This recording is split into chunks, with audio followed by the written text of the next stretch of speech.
Greetings, one and all, and welcome to the Star Trek The Motion Picture, the Director's Cut review. We just got No, it's in 4K. in 4K. Thank Oh you. my God. Well, it made a difference. Okay. So we just got out of the movie. Absolutely outstanding movie. There is no press for this. There's absolutely no press. There was no kind of celebrate Star Trek in the theater. No There was no posters. Nothing. There was nothing even on the timesheet, like at the front of the theater, it does not say Star Trek anywhere. So there was no Literally no. You would not know that this occurred. That's right. Unless you were looking looking for it, looking it up. There's no way. 3 people in the theater, including us. Yeah. So there were 3 people there. There was nobody there. We went to the 7:00 showing at Cinemark. Nothing.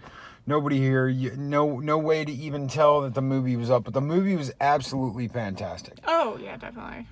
It is a visual splendor to watch. People kept asking me, Loki, are you going to watch this on Paramount Plus? And I said, no, I'm going to go to the theater and I'm going to watch it. Well, it looks absolutely outstanding and there's so much to see. And yes, there is. Absolutely. And it is a crime that Paramount is not pushing this. Go see this in the theater. Check this out, because we saw there was a 5-minute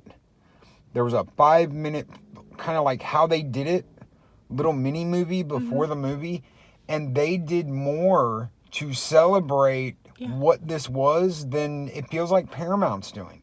It just, dear God, I didn't know a lot of the things that they put in there, but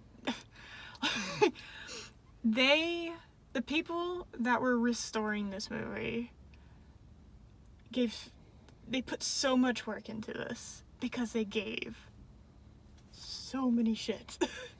And just Paramount gives none. It's very obvious. They should have there should have been a bill, something. Like, there should have been a sign, anything. And I wouldn't have known this was happening had Loki not. So we had to get tickets. I had no idea that this would have happened. There had been no commercials. There's nothing. There's no advertisement for it. You have to dig on the website to find it. You have to, there's no signs anywhere. And even the sign that's on, the little Showtime thing where you're walking into the theater cuts off, part of it. So you don't even know really what it is. It's just, it is a... This was one of the most beautiful things I've ever witnessed. One of the most beautiful Star Trek movies. It's been called ship porn. This is space porn. Yes. The shots of Beeger, absolutely, positively excellent. The shots of the Enterprise almost make you want to cry. I cried. You hear the music, and you see the ship. And it's just beautiful. It's absolutely beautiful. So stunning. They've redone so many things. There's little things you will notice if you're a connoisseur of the director's cut, whether you're a connoisseur of the original director's cut, or you are a connoisseur of the theatrical version.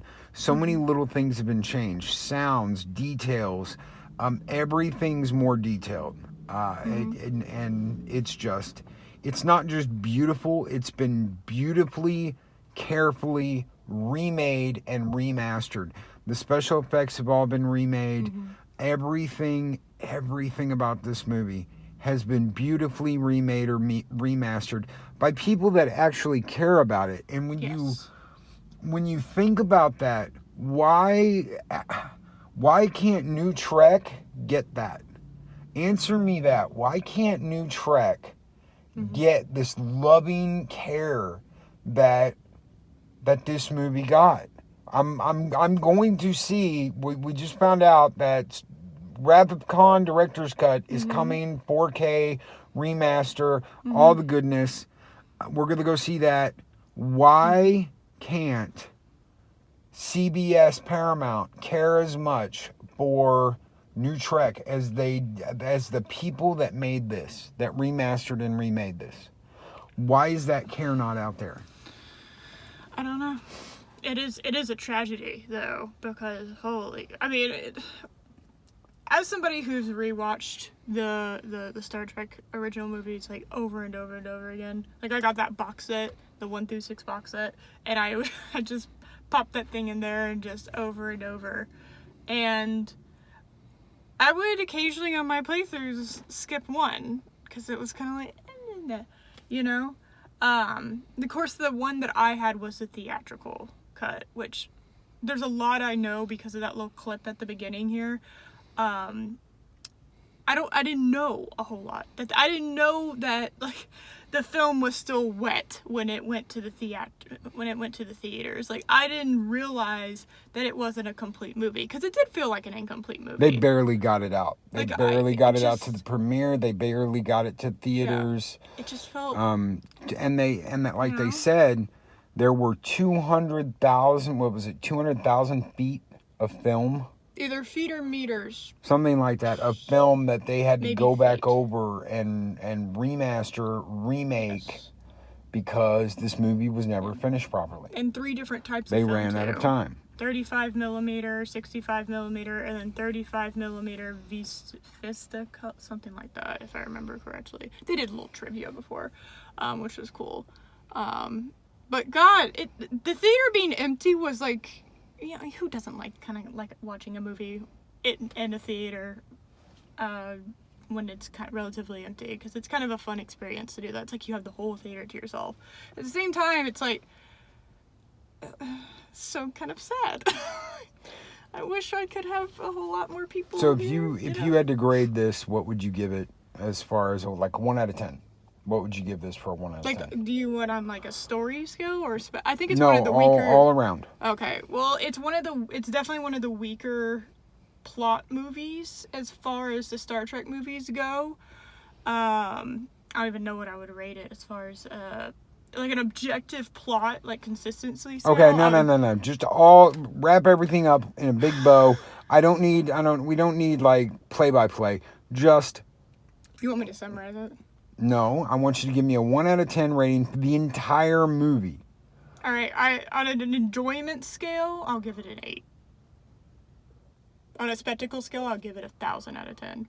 There we go.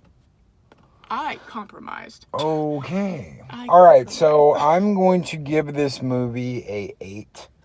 I'm going to give it a couple more points for the way it looks now, the director's cut. If I was talking about the original theatrical cut of the movie without all of this fancy remaster and all of this good stuff, I'd give it a 6. The motion picture was not my favorite movie. But I will say this. When I was a kid, I had a 2-disc, or a 2-cassette, a 2 VHS set of this movie. It was the only Star Trek movie I had that had 2 VHS cassettes, and that was for the director's cut. Then I got the DVD, and I've been waiting for this for a long time. I think the director's cut of this is underrated as far as where it goes in the movies. I like it more than Final Frontier. I may even like it just as much, if not maybe a tad more, than Undiscovered Country, but I love Chang. I would. So that's really hard to do. I put that there 6. But I definitely like it more than Final Frontier. Even if you look at Final Frontier as a dream, I still like this more than Final Frontier. It does not hold up against Wrath of Khan, Search for Spock, or Voyage Home for me. But Agreed. it is a nice kickoff point. I like the character of Decker. I like Ilea. I like what happens to them. I liked the story they used because it is something of a theme with Star Trek of Kirk outsmarting the machine.